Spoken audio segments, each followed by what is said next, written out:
ಅಫಲಸ್ತು ತತಃ ಶಕ್ರೋ ದೇವಾನಗ್ನಿಪುರೋಗಮಾನ್ ಅಬ್ರವೀತ್ರಸ್ತವದನಃ ಸರ್ಷಿಸಂಘಾನ್ ಸಚಾರಣಾನ್. ರಾಮನಿಗೆ ವಿಶ್ವಾಮಿತ್ರರು ಹೇಳ್ತಾ ಇದ್ದಾರೆ, ರಾಮ, ಇತ್ತಲಾಗಿ ವೃಷಣರಹಿತನಾಗಿ ದೈನ್ಯ ಮುಖಭಾವದಿಂದ ಕೂಡಿದ್ದಂತಹ ಇಂದ್ರ ಅಗ್ನಿ ಪ್ರಮುಖರಾದಂತಹ ದೇವತೆಗಳನ್ನು, ಸಿದ್ಧರನ್ನು, ಚಾರಣರನ್ನು, ಗಂಧರ್ವನನ್ನು ಕುರಿತು ದೀನ ಧ್ವನಿಯಲ್ಲಿ ಹೇಳ್ತಾ ಇದ್ದಾನೆ. ಕುರ್ವತಾ ತಪಸೋ ವಿಘ್ನಂ ಗೌತಮಸ್ಯ ಮಹಾತ್ಮನಃ ಕ್ರೋಧಮುತ್ಪಾದ್ಯ ಹಿಮಯಾ ಸುರಕಾರ್ಯಮಿದಂ ಕೃತಂ. ಅಗ್ನಿ ಪ್ರಮುಖರಾದಂತಹ ದೇವತೆಗಳೇ, ಸಿದ್ಧ, ಚಾರಣ, ಗಂಧರ್ವರೇ, ನಾನು ನಿಶ್ಚಯವಾಗಿಯೂ ಕಾಮೇಚ್ಛೆಯಿಂದ ಈ ಕಾರ್ಯವನ್ನು ಮಾಡಿಲ್ಲ, ದೇವತೆಗಳ ಅನುಕೂಲಕ್ಕೆಂದೇ ಈ ಕಾರ್ಯವನ್ನು ಮಾಡಿದೆ ಎಂಬುದಾಗಿ.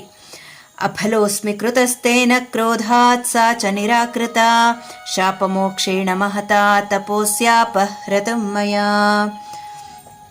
ಗೌತಮರು ಮಾಡುತ್ತಿದ್ದಂತಹ ಮಹಾ ತಪಸ್ಸಿನ ಫಲವು ವ್ಯಯವಾಗಲಿ ಎಂದೇ ಹೀಗೆ ಮಾಡಿದೆ ನಾನು. ನನ್ನ ಕಾರ್ಯದ ಪರಿಣಾಮವಾಗಿ ಗೌತಮರಿಗೆ ಮಹಾಕೋಪ ಉಂಟಾಯಿತು. ತಸ್ಮಾತ್ ಸುರವರಾ ಸರ್ವೇ ಸರ್ಷಿಸಂಘಾ ಸಚಾರಣಾಃ ಸುರಸಾಹ್ಯಕರಂ ಸರ್ವೇ ಸಫಲಂ ಕರ್ತುಮರ್ಹತ. ಇದರಿಂದಾಗಿ, ಕೋಪದಿಂದಾಗಿ ಮಹರ್ಷಿಗಳು ನನ್ನನ್ನು ಶಪಿಸಿಯೂ ಬಿಟ್ಟರು. ಇದರಿಂದ ಅವರ ತಪಸ್ಸಿಗೆ ವಿಘ್ನವಾಯಿತಲ್ಲದೆ ತಪಸ್ಸಿನ ಫಲದ ವಿನಾಶವೂ ಆಯಿತು. ಗೌತಮರು ನಮ್ಮಿಬ್ಬರ ಮೇಲೂ ಕೋಪಗೊಂಡು ಬಿಟ್ಟರು. ಶತಕ್ರತೋರ್ವಚ ಶ್ರುತ್ವಾ ದೇವಾಸ್ಸಾಗ್ನಿಪುರೋಗಮಾಃ ಪಿತೃದೇವಾನುಪೇತ್ಯಾಹುಃ ಸರ್ವೇ ಸಹ ಮರುದ್ಗಣೈಃ. ಯಾವಾಗ ಕೋಪಗೊಳ್ತಾರೋ ಇಬ್ಬರನ್ನು ಶಪಿಸ್ತಾರೆ. ಶಾಪದಿಂದ ಅವರು ಅಫಲರಾಗಿ ಬಿಟ್ಟರು. ನಾನು ಕೂಡ ಅಫಲನಾಗಿ ಬಿಟ್ಟೆ. ನಿಮ್ಮ ಹಿತಚಿಂತನೆಯಿಂದ ಮಾಡಿದಂತಹ ಈ ಕಾರ್ಯಕ್ಕಾಗಿ ನಾನು ಇಂದು ಶಾಪಗ್ರಸ್ತನಾಗಿದ್ದೇನೆ. ಪುರಾ ವಿಚಾರ್ಯ ಮೋಹೇನ ಮುನಿಪತ್ನೀಂ ಶತಕ್ರತುಃ ದರ್ಶಯಿತ್ವಾ ಮುನೇ ಶಾಪಾತ್ ತತ್ರೈವ ವಿಫಲೀಕೃತಃ. ದೇವ ಕಾರ್ಯದಲ್ಲಿ ಉದ್ಯುಕ್ತನಾದಂತಹ ನನ್ನನ್ನು ಋಷಿ ಸಂಘದಿಂದಲೂ ಚಾರಣರುಗಳಿಂದಲೂ ಕೂಡಿರುವಂತಹ ಎಲ್ಲ ದೇವತೆಗಳು ಸೇರಿ ಸಫಲನನ್ನಾಗಿ ಮಾಡುವುದು ಈಗ ನಿಮ್ಮೆಲ್ಲರ ಕರ್ತವ್ಯವೂ ಆಗಿದೆ ಎಂಬುದಾಗಿ ಹೇಳ್ತಾನೆ ಇಂದ್ರ. ಇಂದ್ರನ ದೈನ್ಯಯುಕ್ತವಾದಂತಹ ಮಾತುಗಳನ್ನು ಕೇಳಿ ಅಗ್ನಿಪುರೋಗಮರಾದಂತಹ ದೇವತೆಗಳು ಮರುದ್ಗಣಗಳೊಂದಿಗೆ ಒಡಗೂಡಿ ಕವ್ಯವಾಹನಾದಿ ಪಿತೃದೇವತೆಗಳ ಬಳಿಗೆ ಹೋಗಿ ಹೇಳ್ತಾರೆ, ಇದಾನೀಂ ಕುಪ್ಯತೆ ದೇವಾನ್ ದೇವರಾಜ ಪುರಂದರಃ ಅಯಂ ಮೇಷ ಸವೃಷಣಃ ಶಕ್ರೋ ಹ್ಯವೃಷಣಕೃತಃ ಮೇಷಸ್ಯ ವೃಷಣೌ ಗೃಹ್ಯ ಶಕ್ರಾಯಾಶು ಪ್ರಯಚ್ಛತ ಅಫಲಸ್ತು ಕೃತೋ ಮೇಷಃ ಪರಾಂ ತುಷ್ಟಿಂ ಪ್ರದಾಸ್ಯತಿ. ಪಿತೃದೇವತೆಗಳೇ, ನಿಮಗೆ ಹವಿಸ್ಸಿನ ರೂಪವಾಗಿರುವ ಈ ಟಗರಿಗೆ ವೃಷಣಗಳಿವೆ.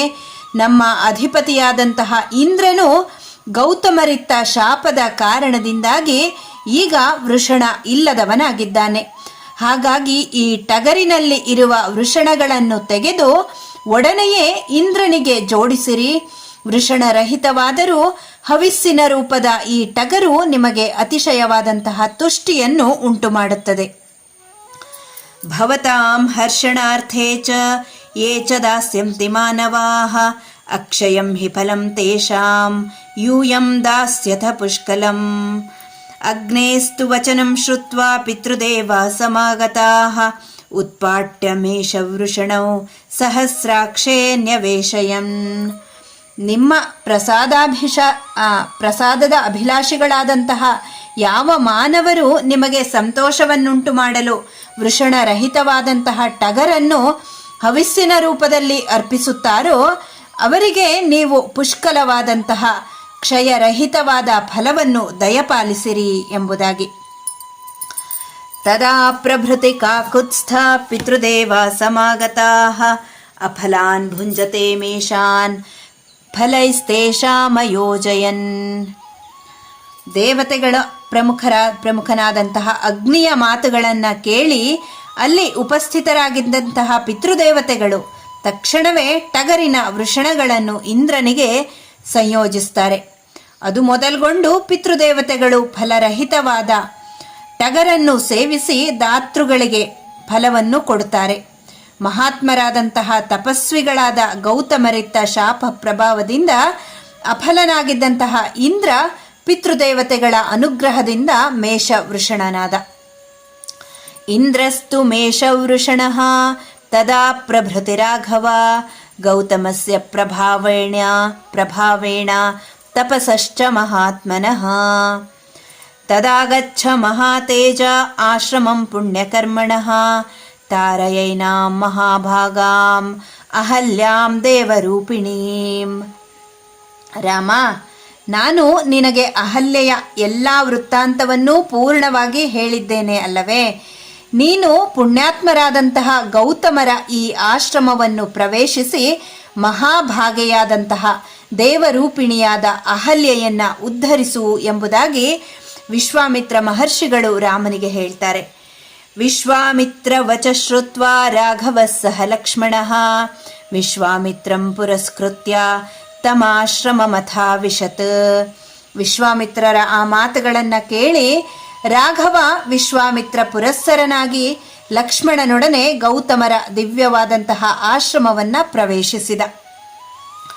ದದರ್ಶ ಚ ಮಹಾಭಾಗಾಂ ತಪಸಾ ದ್ಯೋತಿತ ಪ್ರಭಾಂ ಲೋಕೈರಪಿ ಸಮಾಗಮ್ಯ ದುರ್ನಿರೀಕ್ಷಾಂ ಸುರಾಸುರೈಃ. ಆಶ್ರಮದೊಳಗೆ ರಾಮನು ಕಾಲಿಟ್ಟ ತಕ್ಷಣವೇ ಮಹಾಭಾಗೆಯಾದ 1000 ವರ್ಷಗಳು ಅನವರತವಾಗಿ ಮಾಡಿದ ತಪಸ್ಸಿನಿಂದ ಪ್ರಾಪ್ತವಾದ ಕಾಂತಿಯಿಂದ ದೇದೀಪ್ಯಮಾನಳಾಗಿದ್ದಂತಹ ದೇವ ರಾಕ್ಷಸರಿಂದಲೂ ಮಾನವರಿಂದಲೂ ಸಮೀಪದಲ್ಲಿ ನಿಂತು ನೋಡಲೂ ಅಶಕ್ಯಳಾಗಿದ್ದಂತಹ ಅಹಲ್ಯಾದೇವಿಯನ್ನು ನೋಡಿದ. ಪ್ರಯತ್ನಾತ್ ನಿರ್ಮಿತಾಂ ಧಾತ್ರ ದಿವ್ಯಾಂ ಮಾಯಾಮಯೀಮಿವ ಸತುಷಾರಾವೃತಾಂ ಸಾಭ್ರಾಂ ಪೂರ್ಣಚಂದ್ರ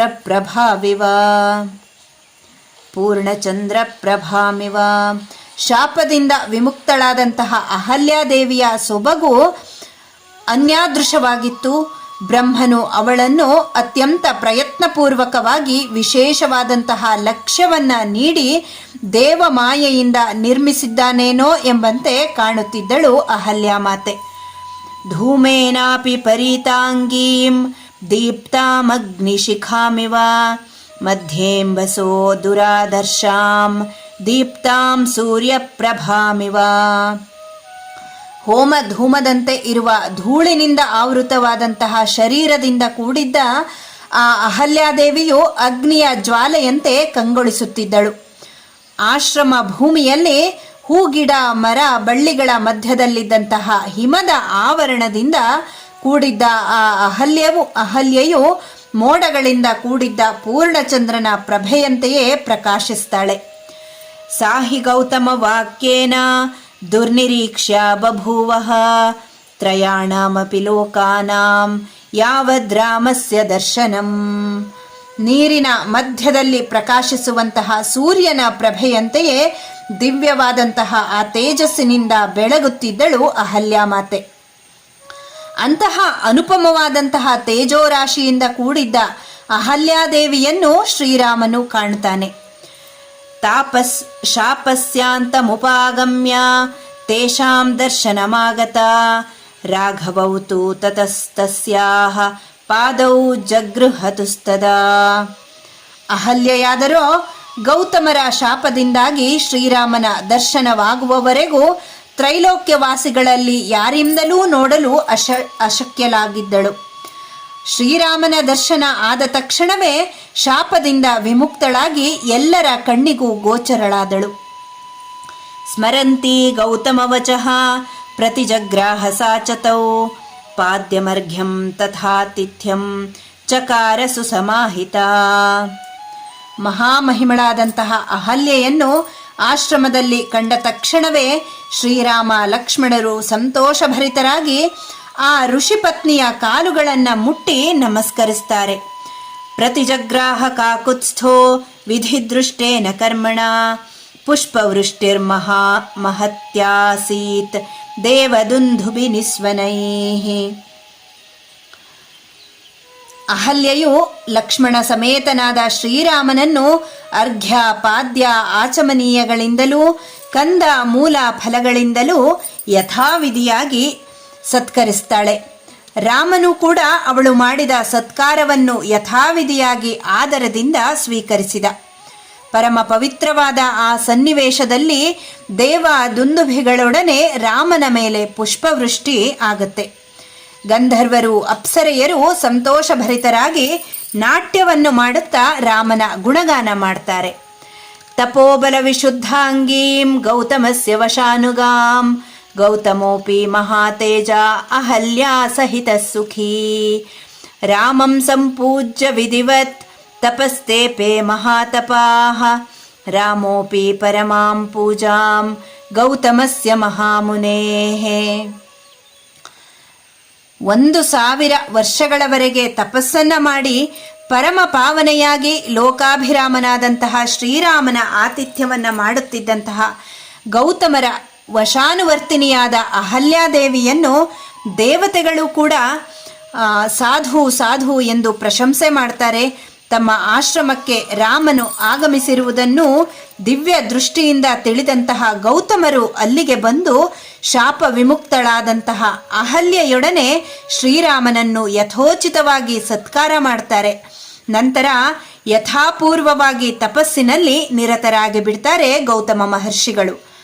ಶ್ರೀರಾಮನೂ ಕೂಡ ಮಹರ್ಷಿಗಳಾದ ಗೌತಮರಿಂದ ಪರಮಾದರದ ಸತ್ಕಾರವನ್ನ ಪಡೆದು ಲಕ್ಷ್ಮಣ ವಿಶ್ವಾಮಿತ್ರರೊಡನೆ ಮಿಥಿಲಾ ಪಟ್ಟಣಕ್ಕೆ ಪ್ರಯಾಣ ಮಾಡಿದ. ಸಕಾಶಾದ್ ವಿಧಿವತ್ ಪ್ರಾಪ್ಯ ಜಗಾಮ ಮಿಥಿಲಾಂ. ಇತ್ಯಾರ್ಷೇ ಶ್ರೀಮದ್ ರಾಮಾಯಣೇ ವಾಲ್ಮೀಕಿಯೇ ಆದಿಕಾವ್ಯೇ ಬಾಲಕಾಂಡೇ 49 ಸರ್ಗಃ.